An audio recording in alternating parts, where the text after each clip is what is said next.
Assalamualaikum warahmatullahi wabarakatuh. Nama saya Tri Amri Lokmanuddin, biasa dipanggil Amri. Saya di sini ingin melanjutkan materi yang kita bahas kemarin, yaitu tentang pemrograman Python atau Python. Kemarin kita sudah belajar bareng mengenai penghitungan melalui bahasa pemrograman Python atau melalui aplikasi yang bernama Visual Studio Code. Di sini kita akan melanjutkan materinya, yaitu array atau larik atau susunan, di mana susunan atau array larik adalah struktur data sederhana yang dapat didefinisikan sebagai pemesanan alokasi memori sementara pada komputer. Array dapat didefinisikan sebagai suatu himpunan hingga elemen yang terurut dan homogen. Terurut yaitu dapat diartikan bahwa elemen tersebut dapat diidentifikasi sebagai elemen pertama. Elemen-elemen tersebut dapat diidentifikasi sebagai elemen pertama, elemen kedua, dan seterusnya sampai elemen ke n. Homogen yaitu bahwa setiap elemen dari sebuah array tertentu haruslah mempunyai tipe data yang sama. Sebuah array dapat mempunyai elemen yang seluruhnya berupa integer atau karakter atau string, bahkan dapat pula terjadi suatu array mempunyai elemen berupa array atau susunan. Next. Karakteristik array mempunyai tipe data yang sama, bersifat homogen, mempunyai batasan dari pemesanan alokasi memori, bersifat statis, dapat diakses secara acak.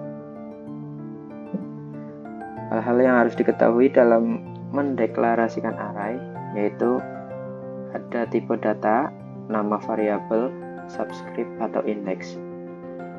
Jenis yang akan kita pelajari yaitu ada array dimensi 1 atau one dimensional, ada array dimensi 2 atau two dimensional, ada array dimensi 3 atau three dimensional array. Berikutnya, pada array dimensi 1 adalah array yang terdiri dari n atau anggota buah kolom. Array satu dimensi adalah terdiri dari satu subscript array saja. Setiap elemen array satu dimensi dapat diakses melalui indeks yang terdapat di dalamnya, yaitu seperti di ilustrasi pada gambar sini, ada nilai ke-1, alamat ke-1, indeks ke-0.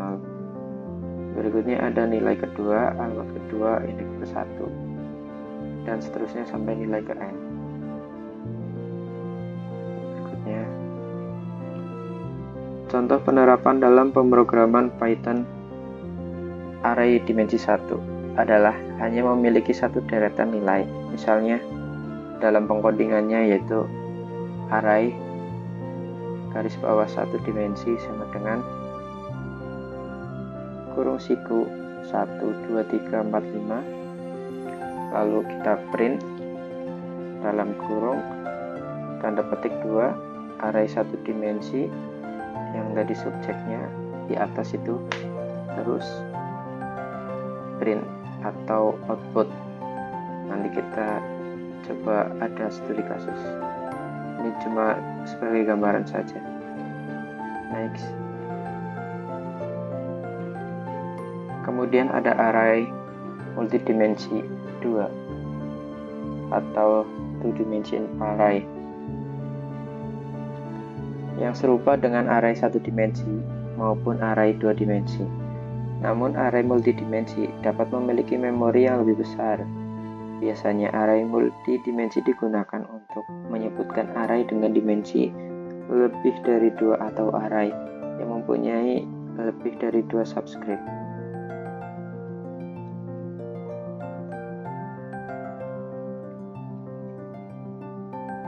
Array dua dimensi adalah array dalam bentuk matriks dengan baris dan kolom.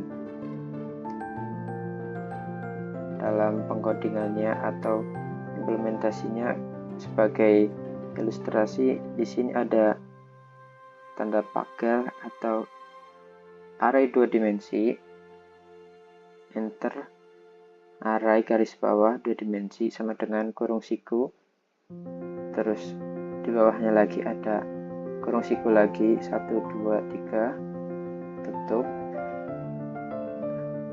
kurung siku, koma, kurung buka siku 4,5,6, tutup siku, koma, buka kurung siku 789, dan terakhir tutup kurung siku, enter, baru tutup kurung siku lagi. Lalu kita print out menggunakan print kurung buka tanda petik array 2 dimensi atau subscript yang tadi yang di atas, terus tuliskan array garis bawah 2 dimensi yang ini. Nah, berikutnya ada array 3 dimensi atau array yang memiliki 3 level indeks.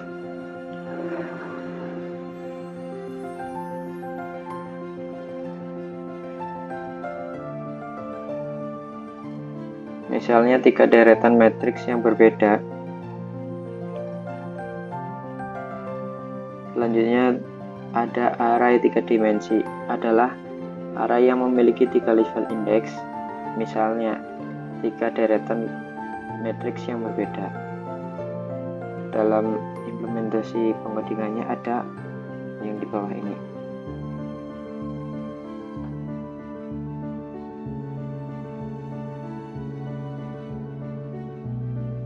Kemudian selanjutnya, nah di sini kita ada studi kasus atau kita latihan langsung praktek. Di sini ada studi kasus, sebuah aplikasi manajemen tugas matematika ingin menyelesaikan persoalan berikut. 1. Pengguna memasukkan sejumlah angka disimpan dalam array atau susunan. 2. Angka yang dimasukkan akan diolah menggunakan operasi. Nah, di dalamnya ada yang namanya push ke stack, menambahkan angka ke stack. Terus kedua ada pop dari stack, menghapus angka terakhir yang dimasukkan, mengikuti prinsip LIFO. Perlu diketahui LIFO itu kebalikannya dari FIFO ya. Kalau FIFO itu first in first out, yang biasa diimplementasikan di dalam gudang suatu barang, jadi barang yang pertama masuk pertama keluar. Beda dalam studi kasus yang sekarang itu menggunakan prinsip LIFO atau last in first out, terakhir masuk terus keluar pertama, seperti itulah. Jadi itu kebalikan dari FIFO. Terus yang ketiganya, hitung total angka di stack menggunakan jumlah semua angka yang tersisa di stack. Oke, kita coba langsung ke aplikasi. Oke teman-teman, kita sudah membuka atau memasuki aplikasi Visual Studio Code. Di sini kita akan langsung mengeksekusi kasus studi yang ada di atas tadi ya. Oke.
Jadi seperti ini ya teman-teman, setelah tadi ada beberapa yang terjadi bug,